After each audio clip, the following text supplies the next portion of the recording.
আমরা আজকে দেখব কিভাবে টেক্সট বক্স এবং ওয়ার্ড আর্ট এই কাজটি কিভাবে করতে হয় এবং টেক্সট বক্সে কিভাবে লিখতে হয়। তাহলে চলুন আমরা একটু দেখে আসি। আমরা প্রথমে একটা ফাইল নিয়েছিলাম এখানে মাইক্রোসফট ওয়ার্ড ফাইল। তাহলে এই ফাইলটাকে আমরা ওপেন করি। ডবল ক্লিক করে ওপেন করলাম। ফাইলটা একটু বড় করলাম। হুম? তারপরে আমরা কোথায় যাব? ইনসার্ট। ইনসার্ট থেকে আমরা টেক্সট বক্স, হ্যাঁ?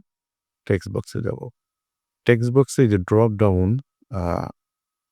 অংশটাতে ক্লিক করলেই দেখবেন এখানে কয়েক ধরনের টেক্সট বক্স পাওয়া যাবে। আপনি যে কোনো একটা সিম্পল একটা টেক্সট বক্স নেন। নেওয়ার ফলে এখানে আপনি লিখেন দিস ইজ মি, হ্যাঁ? এটা লিখেন। টেক্সট বক্সটাকে কিভাবে ডিজাইন করবেন দেখেন। এটা আবার ডিজাইনও করা যায়। তো সেই ক্ষেত্রে টেক্সটটাকে আপনি সেন্টার করে দিলেন। হোমসে গিয়ে সরি এখান থেকে সেন্টার করা যাবে। না, সরি এটা সেন্টার না। এইখান থেকে লেখাটাকে আপনি হোমসে গিয়ে এইখান থেকে সেন্টার করে দিবেন। ওকে। তারপরে আপনি এটাকে টেনে ধরে সোজা করে আপনি আপনার মতো করে সাইজ করতে পারেন। বড় ছোট করতে পারবেন। ঠিক আছে? বড় ছোট করতে পারবেন। এখন এটা আসলে লেখার উপর ডিপেন্ড করে অনেক সময় সেটা হয়। লেখার উপর যদি আপনি অনেক বেশি কনটেন্ট দেন সেই ক্ষেত্রে এটা অটোমেটিক্যালি ওয়াইড হয়ে যাবে। ওকে, টেক্সট বক্সের উপর ডাবল ক্লিক করলে এখানে দেখেন অনেক ধরনের ডিজাইন পাবেন। এইখানে যাবেন। এই যে ওয়ার্ড আর্ট বা এই যে সেভ স্টাইল, এইখানে যদি আপনি যান, দেখেন আপনার টেক্সট বক্সের ডিজাইন কিন্তু চেঞ্জ হয়ে যাচ্ছে, হ্যাঁ? আপনি চাইলে এই সুন্দর, সুন্দর ডিজাইনগুলো করতে পারেন। অনেক সময় আমরা ট্যাগ লাগাই না? ট্যাগ বা ফাইল ট্যাগ বা বিভিন্ন ধরনের ট্যাগ তৈরি করি। সেই ক্ষেত্রে আপনি এখান থেকে ট্যাগ তৈরি করতে পারবেন। বিভিন্ন ধরনের। দেখেন কত সুন্দর। যেকোনো একটা নেন। এই দেখেন টেক্সট বক্স। টেক্সট বক্সে লিখতে পারবেন। আবার এটাকে এখানে ক্লিক করে কন্ট্রোল চেপে ধরে এটাকে মুভ করাইলে আবার একটা কপি পেস্ট হবে।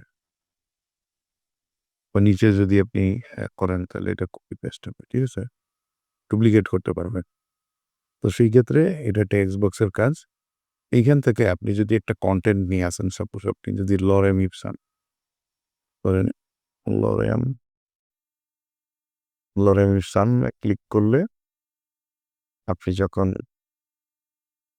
এরকম কনটেন্ট নিয়ে আসেন সেই ক্ষেত্রে দেখবেন এটা ওয়াইড হবে একটু, হ্যাঁ? আমরা এখানে যদি পেস্ট করি, সো এটা ওয়াইড হয়নি, অটো ওয়াইড হয়নি। টেনে ধরে মেবি ওয়াইড করতে হবে। ওকে, ডিলিট করে দিলাম একটা। হ্যাঁ, রাইট, টেনে ধরে এটাকে ওয়াইড করতে হবে। বুঝতে পারছেন? তাহলে এটা কাহিনী আছে, এটাকে এদিকে টানলে ওয়াইড হচ্ছে, রেসপন্সিভ না আর কি। যাই হোক, এটা এইভাবে ধরে আপনি টেক্সট বক্সে ছোট ছোট ট্যাগ আপনি বানাইতে পারেন। তাহলে এটা হচ্ছে টেক্সট বক্সের কাজ। পাশাপাশি হচ্ছে ইনসার্ট থেকে আপনি চাইলে কুইক পার্টস, এখানে অটো টেক্সট আছে, হ্যাঁ, ডকুমেন্ট প্রপার্টি আছে, এখান থেকে ফিল, বিল্ডিং পেজ, এগুলো অত লাগে না। কিন্তু আমি একটু ওয়ার্ড আর্টটাকে দেখাই। ওয়ার্ড আর্টটা কি জিনিস? মনে করেন এখানে বিভিন্ন স্টাইলের লেখা। ওয়ার্ড আর্টে এটা আমরা ক্যান্সেল করে দিই। পাশাপাশি ওয়ার্ড আর্টে যাই, ইনসার্ট থেকে ওয়ার্ড আর্ট। ওয়ার্ড আর্টে গিয়ে যেকোনো একটা কিছুকে নেন, যেকোনো একটা লেখা।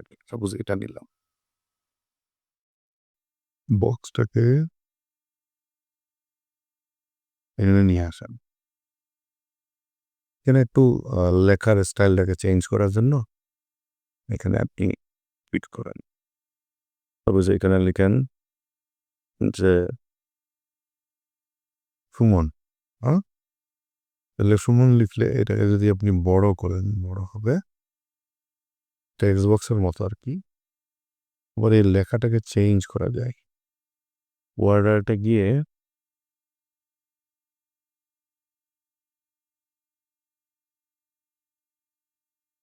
ইনসার্ট থেকে ওয়ার্ড আর্ট।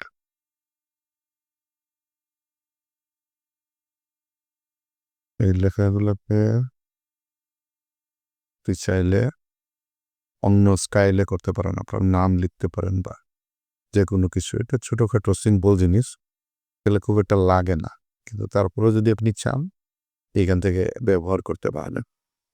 খুবই সিম্পল এবং খুবই কার্যকরী একটা জিনিস। ঠিক আছে, তাহলে এইটা একটু দেখে নেবেন যে ওয়ার্ড আর্ট এবং টেক্সট বক্স কীভাবে কাজ করে। ধন্যবাদ, ভালো থাকবেন।